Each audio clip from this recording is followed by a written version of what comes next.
2025 সালের global ranking অনুযায়ী Henley and partner এই ইন্টারন্যাশনাল প্রতিষ্ঠানটি যে র্যাঙ্কিং করেছিল সেখানে কানাডার অবস্থান হচ্ছে 7ম।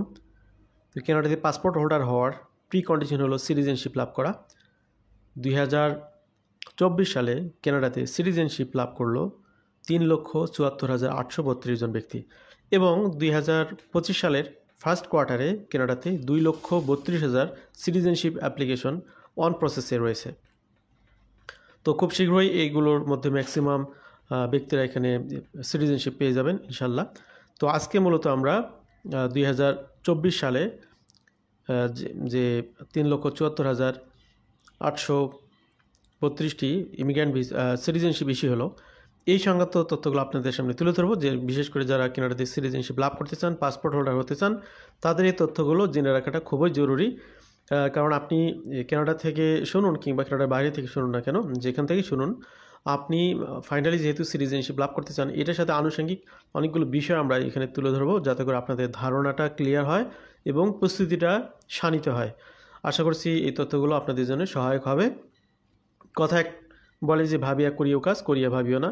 তো আপনার কেউ যদি কানাডাতে আসতে চান, তার আলটিমেট যে গোল সেটার সাথে রিলেটেড বিষয়গুলো এই জন্যই জেনে রাখাটা আপনাদের জন্য অত্যন্ত জরুরি।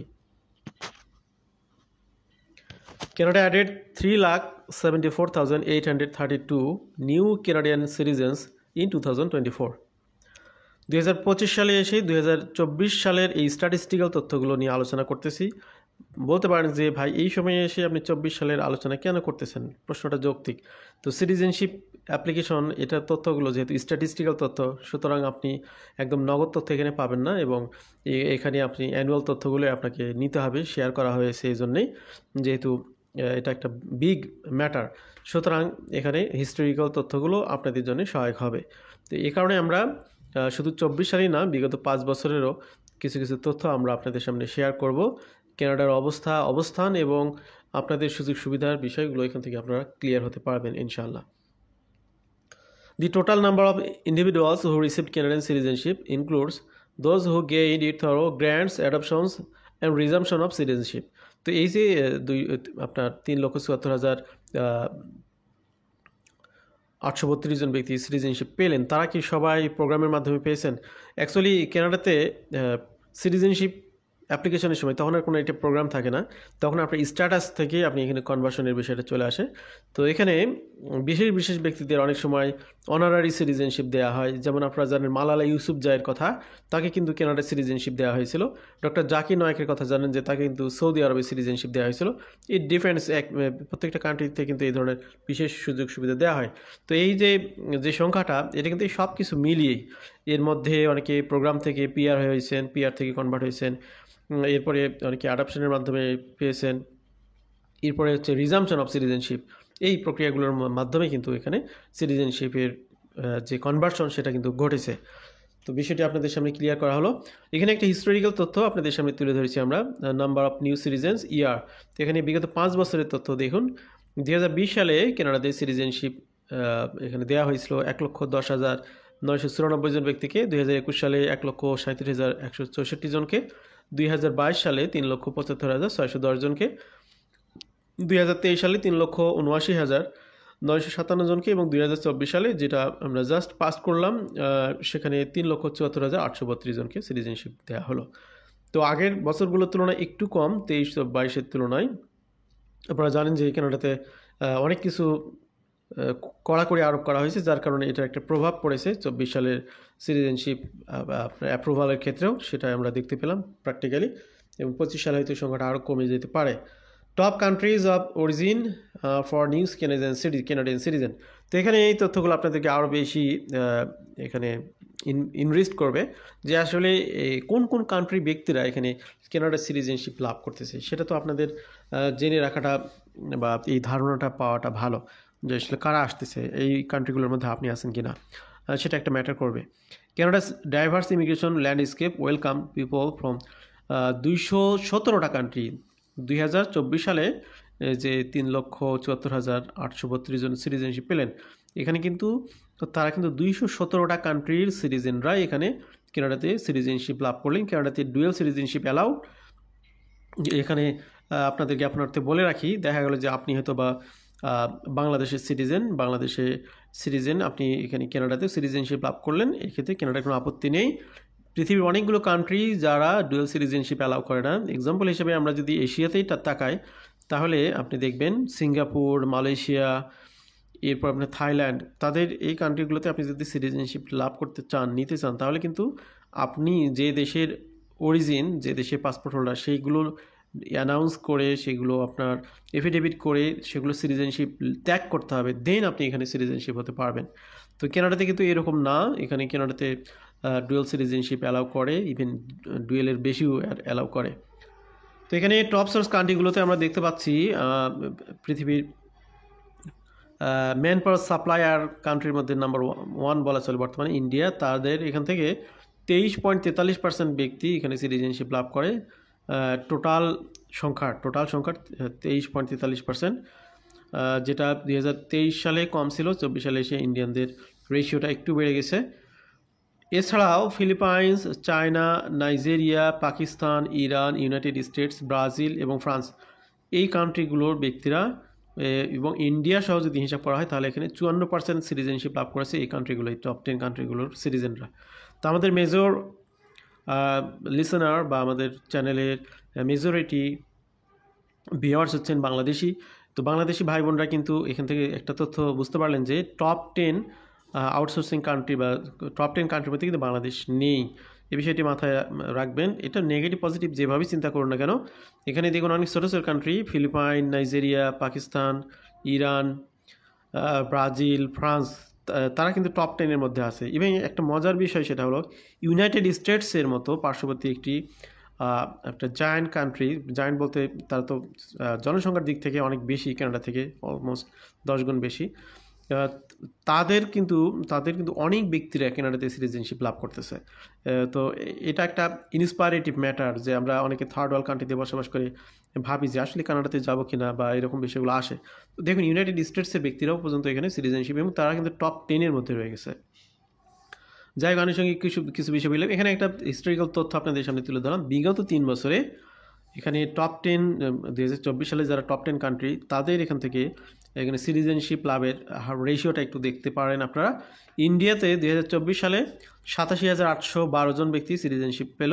23 সালে ছিল 78,714, 22 সালে ছিল 59,580। ফিলিপাইন্স থেকে দেখুন, এখানে 24 সালে 37,843, 23 সালে 34,871, 22 সালে আরও বেশি ছিল 41,586।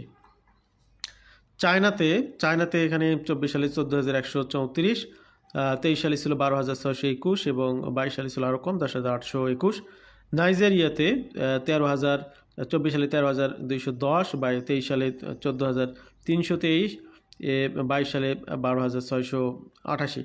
পাকিস্তানে 24 সালে 10,831, 23 সালে ছিল 13,384 এবং 22 সালে ছিল 15,207। এরপরে ইরানে দেখতে পাচ্ছি আমরা যে 24 সালে ছিল 10,350, 23 সালে 10,757 এবং 22 সালে ছিল 13,085। ইউনাইটেড স্টেটস অফ আমেরিকা এখানে দেখুন তাদের 24 সালে এখান থেকে সিটিজেনশিপ লাভ করেছে 9,560 জন, 23 সালে 8,599 জন এবং 22 সালে 9,243 জন। ব্রাজিল থেকে 9,381, 6,895, 5,294। ফ্রান্স থেকে 9,250, 8,266, 8,174। তো এই রেশিওগুলো বা এই স্ট্যাটিস্টিক্যাল তথ্যগুলো আপনাদের সামনে তুলে ধরা হলো যে টপ 10 কান্ট্রিগুলো আসলে তাদের বিগত হিস্ট্রিগুলো কি, সেগুলো আপনারা এখানে জানতে পারলেন। Canadian citizenship processing update. বর্তমান সময়ে কানাডাতে সিটিজেনশিপ অ্যাপ্লিকেশন করার জন্য যখন আপনি এলিজিবল হবেন, এলিজিবিলিটির পরে আপনি যখন অ্যাপ্লিকেশন সাবমিট করবেন, তারপরে এখানে 8 মাস সময় লাগতেছে। আর এটা হলো এখানে প্রসেসিং টাইম। যে কথাটি মাঝে দিয়ে শেয়ার করেছিলাম যে 2025 সালে এখানে ফার্স্ট কোয়ার্টারে 2,32,200 অ্যাপ্লিকেশন এখানে অন প্রসেসে রয়েছে, যেগুলো আপনার 40,600টা already IRCC standard processing time service time পার করেছে, তার মানে ব্যাকলগে আছে।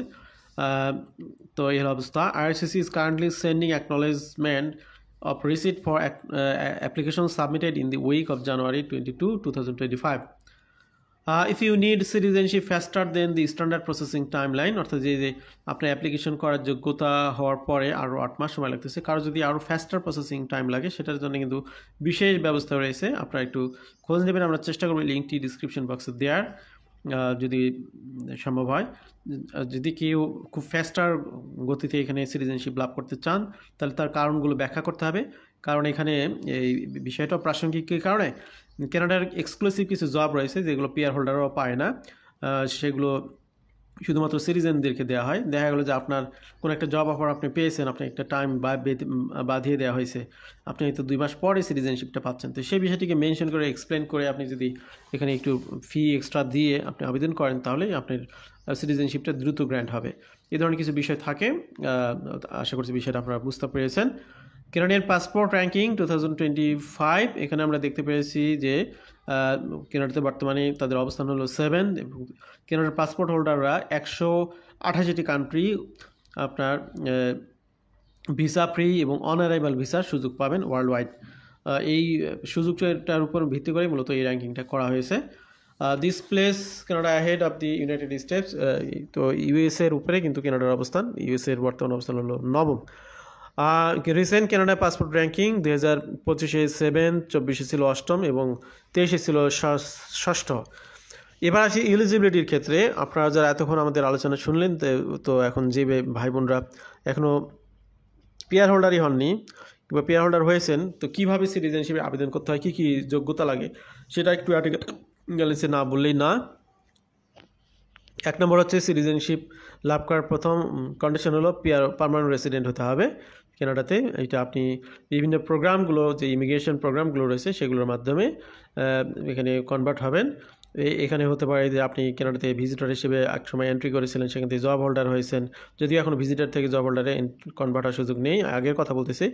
সেই ওয়ার্কার থেকে আপনি সুযোগ পেয়েছেন কোনো একটা পিআর প্রোগ্রাম আবেদন করে আপনি পিআরে সুযোগ পেয়েছেন, আপনাকে পিআরে কনভার্ট করা হয়েছে, তারপরে এখানে সিটিজেনের জন্য আপনি আবেদন করতে পারবেন যদি কিনা আপনি এখানে 5 বছরের মধ্যে 3 বছর সময় বসবাস করতে পারেন, অর্থাৎ 1095 দিন আপনাকে থাকতে হবে লাস্ট 5 ইয়ার্সের মধ্যে, এবং আপনার ট্যাক্স ফাইল থাকতে হবে।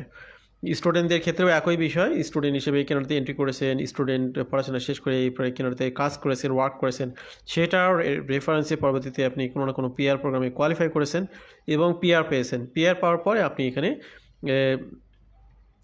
আপনার যে কন্ডিশন, সে এখানে কিছু বিষয় ফ্লেক্সিবল, সেটা হলো যে ওয়ার্কার এবং এখন স্টুডেন্টদের জন্য তারা যখন পিআর আবেদন করেন তাদের কিন্তু সিটিজেনশিপটা লাভটা দ্রুত হয়। কী কারণে? তারা যেহেতু এখানে আগে থেকে অবস্থান করতেছেন, এই জন্যে তাদের টেম্পোরারি রেসিডেন্ট হিসেবে অবস্থান কালটিকে 50% এখানে কাউন্ট করা হয়। দেখা গেলো তিনি এখানে 1000 দিন ছিলেন, সেটাকে 1 বছরের বেশি অবশ্যই কাউন্ট করা হয় না, তিনি 600 দিন ছিলেন, তার 300 দিন এখানে কাউন্ট করা হচ্ছে। এরপরে আপনি বাকি সময়ের ওই 1095 দিনের মধ্যে এই 300 দিন বাদ দিয়ে বাকি যে দিন লাগবে সেই দিন পরিমাণে আপনার পিআর হওয়ার পরে থাকতে হবে। এই পুরোটা মিলে 1095 দিন পূরণ হলে আপনি এখানে সিটিজেনশিপের জন্য আবেদন করতে পারবেন। Demonstrate language proficiency in English or French, যাদের বয়স 18 থেকে 54 তাদেরকে অবশ্যই এখানে কোনো না কোনো ল্যাঙ্গুয়েজ প্রফিসিয়েন্সি দিতে হবে, সেটা আইএলটিএস হতে পারে কিংবা কানাডার অন্যান্য টেস্ট রয়েছে, এগুলো দিতে হবে। এবং এখানে সিটিজেনশিপ টেস্ট পরীক্ষা দিয়ে পাস করতে হবে।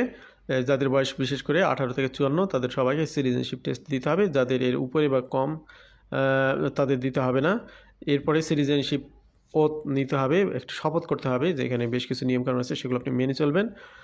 How long does it take to get Canadian citizenship? Total time to become Canadian citizenship varies based on your immigration pathways. এখানে একটা চার্ট আপনারা দেখতে পাচ্ছেন। আপনি যদি পার্মানেন্ট রেসিডেন্ট হিসেবে কানাডাতে এন্ট্রি করার পরে আপনার প্রথম 5 বছরের মধ্যে 3 বছর থাকতে হবে, থাকার পরে আপনি সিটিজেনশিপের জন্য আবেদন করলেন, করার পরে আরও 8 মাস সময় লাগলো, তার মানে এখানে টোটাল সময় লাগতেছে 4 বছরের কাছাকাছি, অর্থাৎ 3 বছর 8 মাস। তো আপনি 4 বছরই ধরে নিতে হবে। এরপরে কেউ যদি এখানে টেম্পোরারি রেসিডেন্ট বা ওয়ার্কার হিসেবে এন্ট্রি করে তাহলে তার ওয়ার্কার থেকে পিআর থেকে এখানে আপনার সিটিজেনশিপ আবেদন টোটাল এখানে 4 থেকে 4.5 বছর সময় লাগবে। স্টুডেন্টদের জন্য স্টাডি পারমিট নিয়ে আসা, তারপরে ওয়ার্কারে কনভার্ট হওয়া, ওয়ার্কার থেকে এখানে পিআর অ্যাপ্লিক্যান্ট হওয়া, পিআরে কনভার্ট হওয়া, পিআর থেকে সিটিজেনে এখানে 5 থেকে 5.5 বছর সময় লাগবে। তো এখানে একটি গুরুত্বপূর্ণ তথ্য আপনারা জানতে পারলেন।